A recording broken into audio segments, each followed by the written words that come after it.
FTP நேயர்களுக்கு வணக்கம். இந்த வீடியோவில் நம்ம தாவேகா தலைவர் விஜய் அவர்கள் இன்று அவர் கட்சி செயற்குழுவில் பரந்தூர் விமான நிலையத்தை பற்றி பேசின ஒரு பேச்சுக்கு தான் ஒரு விளக்கம் கொடுக்க போகிறோம். விஜய் அவர்கள் அரசியல் ரீதியாக அந்த மீட்டிங்ல நிறைய பேசினாரு, நிறைய ஸ்டாண்ட்ஸ் எடுத்திருந்தாரு. கூட்டணி இல்லை, கொள்கை வேறுபாடுகள் கட்சியின் கூட்டணி இல்லை, விஜய் தான் முதலமைச்சர் வேட்பாளர் அப்படின்ற ஸ்டாண்ட்ல எடுத்திருந்தாங்க. இதெல்லாம் வரவேற்கத்தக்க ஸ்டாண்ட்ஸு. இதை பற்றி நம்ம தனியார் வீடியோ போடலாம். ஆனால் முக்கியமாக அவர் பரந்தூர் விமான நிலையத்துக்கு எதிராக ஒரு ஸ்டாண்டை எடுத்திருந்தாரு. அந்த விவசாயிகளை முதலமைச்சர் சந்தித்து பேசணும், அப்படி முதலமைச்சர் சந்தித்து பேசணும், நானே அந்த விவசாயிகளை கூட்டிகிட்டு செக்ரட்டரியேட் முன்னே போராட்டம் பண்ணுவேன் அப்படின்னு ஒரு பேச்சு பேசியிருந்தாரு. ஃபர்ஸ்ட் எனக்கு விஜய் அவர்கிட்ட ஒரு கேள்வி. நீங்கள் பேசும்போது ஒரு விஷயம் சொன்னீங்க, இந்த போராடும் விவசாயிகளை முதலமைச்சர் நேரில் அழைத்து பேசி அவர்களிடம் இந்த திட்டத்தை நாங்கள் கைவிடுகிறோம் அப்படின்னு சொல்லணும்னு சொல்றீங்க. எனக்கு சிரிப்பா இருக்கு. போராடும் விவசாயிகளை முதலமைச்சர் சந்திச்சு பேசி இந்த திட்டத்தை பத்தி இந்த புரிய வச்சு இந்த திட்டத்தை செயல்படுத்தணும்னு சொன்னா அது ஓகே. ஆனா திட்டத்தை கைவிடணும் அப்படின்னு சொல்றதுக்கு எதுக்கு விவசாயிகளுக்கு கூப்பிட்டு பேசணும்? அவர் ஒரு அறிவிப்பு வெளியிட்டாலே அவங்களே கலைஞ்சு போயிடுவாங்களே. இந்த ஒரு லாஜிக்கே இல்லாம நீங்க பேசிட்டு இருக்கீங்க. சரி, அடுத்து நீங்க என்ன சொல்றீங்கன்னா, அந்த இடம் சரியில்லை, வேற நாங்க வளர்ச்சிக்கு எதிரானவர்கள் கிடையாது, வேற சைட் சூஸ் பண்ணுங்கன்னு. பலரும் தெரிஞ்சிருக்கும், இந்த தமிழ்நாடு அரசு 2021 பலர் தெரிஞ்சிருக்கும், தமிழ்நாடு அரசு 2021 திமுக ஆட்சி வந்த பிறகு 3 இடங்களை ப்ரப்போஸ் பண்றாங்க சிவில் ஏவியேஷன் மினிஸ்ட்ரிக்கு. ஒன்று செங்கல்பட்டு பக்கத்துல ஒரு இடம் ஒன்று, பரநூறு அரக்கோணம் பக்கத்துல ஒரு இடம் ஒன்று, பரந்தூர் இடம் ஒன்று. இந்த 3 இடத்த சிவில் ஏவியேஷன் மினிஸ்ட்ரி விசிட் பண்ணி அவரை அனலைஸ் பண்ண அப்புறம் தான் பரந்தூர் பெட்டர் அப்படின்னு அவங்க முடிவுக்கு வந்தாங்க. ஏன்னா செங்கல்பட்டு பக்கத்துல எல்லாம் இந்த கல்பாக்கம் அணுமின் நிலையம் இருக்கு, அது பக்கத்துல ஏர்போர்ட்ன்றது கொஞ்சம் ஆபத்தான விஷயம். அதே மாதிரி பரனூர் பக்கத்துல நிறைய இண்டஸ்ட்ரியல் டவர்ஸ் எல்லாம் இருக்கு, மேனுஃபேக்சரிங் பிளான்ஸ்லாம் இருக்கு, அதுல இருந்து பொல்யூஷனும் கொஞ்சம் லேண்டிங் இஷ்யூஸ்லாம் கொஞ்சம் இருக்கும் அப்படின்றத சொன்னாங்க. இதுல பெருசா பிரச்சனைகள் இல்லை, இந்த லேண்ட் ஓகேன்ற சொல்றாங்க. அடுத்து நீங்க யாரோ சில விமான போக்குவரத்து நிபுணர்கள், சில பைலட்ஸ் எல்லாம் இந்த ஏர்போர்ட்டே வரக்கூடாது, இது வந்தா பெரிய த்ரெட் இருக்கு அப்படின்னு சொல்றாங்க. அது பொய்யான தகவல். இந்த பரந்தூர் ஏர்போர்ட்டுக்கு in principle approval DGCA, director general of civil aviation, அவங்க கொடுத்துருக்காங்க. ஏர்போர்ட் எக்கனாமிக் ரெகுலேட்டரி அவங்க கொடுத்துருக்காங்க. இந்தியன் மெட்ரோலாஜிக்கல் டிபார்ட்மெண்ட், அதாவது வானிலை ஆராய்ச்சி மையம், அவங்க கொடுத்துருக்காங்க. என்விரான்மெண்டல் மினிஸ்ட்ரி அவங்க கொடுத்துருக்காங்க. இந்த மினிஸ்ட்ரிஸ் எல்லாமே ஆய்வு பண்ணி ஒரு அப்ரூவல் கொடுத்த அப்புறம் தான் ஏர்போர்ட் வருது. தனிச்சையா திமுக அரசு அந்த ஏர்போர்ட்டை கொண்டு வரலாங்க. இது மட்டும் இல்ல, பல விமான போக்குவரத்து நிபுணர்களும் பல பைலட்ஸுமே சென்னைக்கு 2வது விமான நிலையம் ரொம்ப அவசியம், வந்தே தீரணும் அப்படின்னு சொல்லிட்டு இருக்காங்க. சில விமான நிபுணர்கள் யாரா கபில் கோல், இந்த கேப்பா, இந்த விமான போக்குவரத்து பத்தி ரிசர்ச் பண்ற ஆர்கனைசேஷன், அதுக்கப்புறம் தமிழ்நாடு அரசின் ஒரு ஏவியேஷன் கன்சல்டன்ட் போட்டு அவங்க கோவிந்தராஜ் பாஷ்யம்ன்ற அவங்க அப்ரூவல் கொடுத்துருக்காங்க. So multiple levels of approval தாண்டி தான் இன்னைக்கு இந்த ஸ்டேஜ் இன்னைக்கு மத்திய அரசு இன் பிரின்சிபல் அப்ரூவல் கொடுத்துருக்காங்க. ஏன்னா இந்த திட்டம் முதல்ல அறிவிக்கப்பட்டது 2022. அதுக்கப்புறம் 3 வருஷம் இவங்க டெக்னோ ஃபீசிபிலிட்டி பண்ணாங்க, இந்த இடத்துல எல்லாம் கரெக்டா இருக்குமான்னு.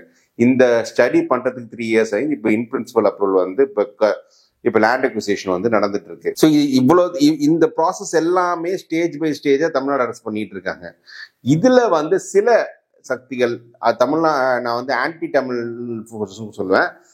சென்னைக்கு ஒரு பெரிய விமான நிலையம் வந்துடக்கூடாது, ஏன்னா இங்க பெங்களூர்ல எடுத்துக்கிட்டீங்கன்னா அது பிரைவேட் ஏர்போர்ட். இப்போ சென்னைக்கு ஒரு பெரிய பிரைவேட் ஏர்போர்ட் வந்ததுன்னா ஃபிளைட்ஸ் நிறைய இந்த சென்னை, ஏன்னா இந்த பரந்தூர் விமான நிலையம் சென்னைக்கு பெங்களூர் கொஞ்சம் நடுவில் இருக்கு, சென்னை பெங்களூர் எக்ஸ்பிரஸ் வே பக்கத்துல இருக்கிறதால அங்க இருக்க ஃபிளைட்ஸ் எல்லாம் கொஞ்சம் இங்க டைவர்ட் பண்ணுவாங்க. அந்த பிரைவேட் ஏர்லைன்ஸ்ல இங்க வந்துருவாங்க, அவங்களுக்கு பெரிய போட்டி வந்துருன்றதுனாலே இங்க ஏர்போர்ட் வரக்கூடாது அப்படின்னு அவங்க ரொம்ப புஷ் பண்ணிட்டு இருக்காங்க. இன்ஃபேக்ட் சென்னைக்கு ஒரு பெரிய பிளாக் மார்க்கா இருக்கிறதே நம்ம மீனம்பாக்கம் ஏர்போர்ட் தான். இது மத்திய அரசாங்கம் நடத்துகிற ஏர்போர்ட்டு. Government run airport.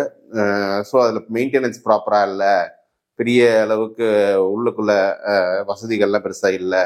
அதனால இவங்க வந்து இன்டர்நேஷ்னல் ஏர்லைன்ஸ் கொண்டு வரது பெருசாக முனைப்பு காட்டாத போது அந்த பிரச்சனைகள் பலது இருக்கு. நான் ஏற்கனவே இதை பற்றி ஒரு வீடியோ போட்டிருந்தேன், ஏன் வந்து சென்னைக்கு வந்து இரண்டாவது ஏர்போர்ட் வேண்டும்னு. ஸோ இந்த பிரச்சனைகள் இருக்கிறதால நிறைய முக்கியமான ஏர்லைன்ஸ், ரெப்யூட்டட் ஏர்லைன்ஸ் எல்லாமே பெங்களூர் நோக்கி போறாங்க, ஹைதராபாத் நோக்கி போறாங்க. இதை வந்து இப்போ சென்னையால் தடுக்க முடியல, ஏன்னா நம்மளுக்கு பிரைவேட் ரன் ஏர்போர்ட் கிடையாது.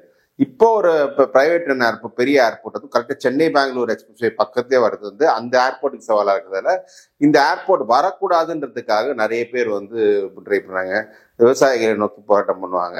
சில இந்த போலி என்விரான்மெண்டலிஸ்ட்னு சொல்லிட்டு இருப்பாங்க. சில இந்த என்விரான்மெண்டல் சமூக சூழல் காவலர்கள் அப்படின்னு சொல்லிட்டு சில போலியான ஆட்கள் இருப்பாங்க. அவங்க இந்த விவசாயிகளை தூண்டி விட்டு நாங்கள் அதுல பலன் அடையன்னு பாக்குறாங்க. இதெல்லாம் தாண்டி தான் இன்னைக்கு இந்த ஏர்போர்ட் வர வேண்டியிருக்கு. தமிழ்நாட்டின் வளர்ச்சிக்கு இந்த ஏர்போர்ட் ரொம்ப ரொம்ப முக்கியம். இந்த ஏர்போர்ட் இல்லைன்னா நிச்சயமா தமிழ்நாடும் குறிப்பா சென்னை நகரம் பெரிய பின்னடைவை சந்திக்கும்.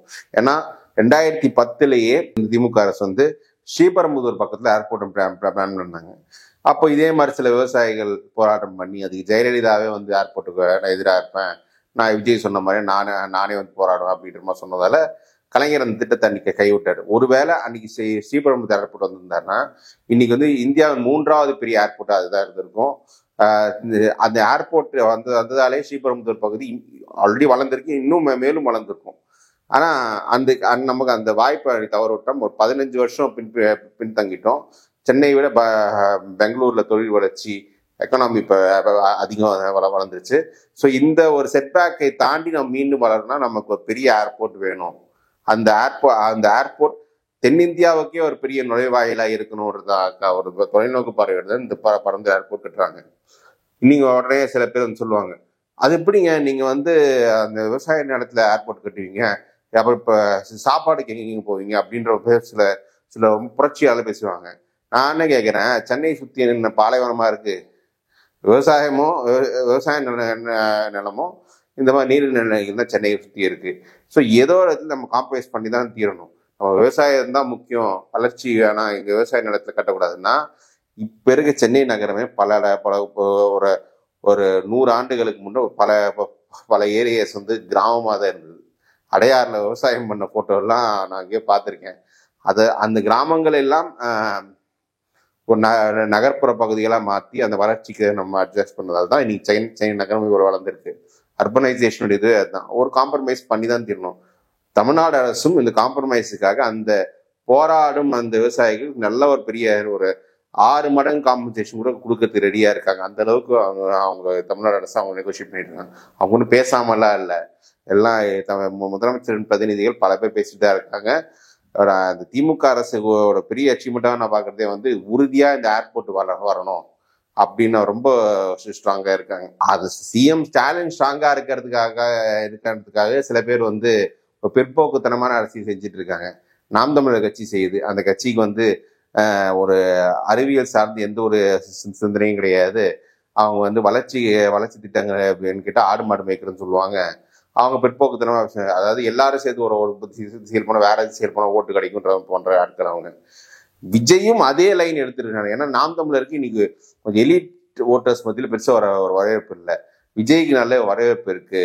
அது வந்து விஜய் வந்து இந்த மாதிரி மிஸ்லீட் பண்ற ஆட்களை கெடுக்கப்படுது அப்படின்றதான் நான் ஃபீல் பண்றேன். ஏன்னா அந்த போராடும் விவசாயிகளோட அந்த போராடும் விவசாயிகள் கூட விவசாயம் தான் எங்க உயிர், நான் விவசாயத்தை விட மாட்டேன் அப்படின்னு சொல்ற ஆட்கள்லாம் கிடையாது. அவங்க மெயினா என்னன்னா இன்னைக்கு அந்த நிலத்தை அவங்க விற்காம இருந்தாங்கன்னா அந்த ஏர்போர்ட் வந்தப்புறம் அந்த நிலத்தோட வேல்யூ இப்ப இருக்கிறத விட 60 மடங்கு அதிகமா இருக்கும். அதை யோசிச்சுதான் அந்த ரியல் எஸ்டேட் க்ரோத் யோசிச்சுதான் பல பேர் அங்க போராட்டம் பண்ணிட்டு இருக்காங்க. அங்க ஒன்னும் நானே போய் பார்த்திருக்கேன். நம்ம டிவி தமிழ்ல பரந்தூர் ஃபர்ஸ்ட் இந்த ஏர்போர்ட் அறிவிச்சுன்னா 2021 அந்த பகுதி போய் ஒரு வீடியோ போட்டிருந்தோம்.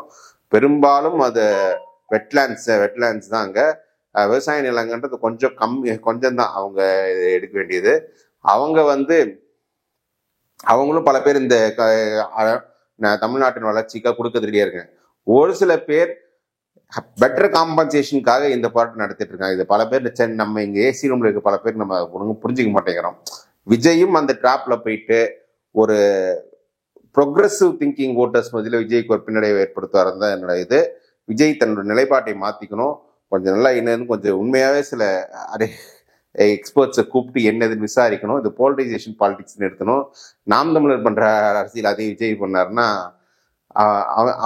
அவங்க அதை அவங்களுக்கு எந்த அளவு ஓட்டு வந்தோ அதே அளவு தான் விஜய்க்கு வரும்.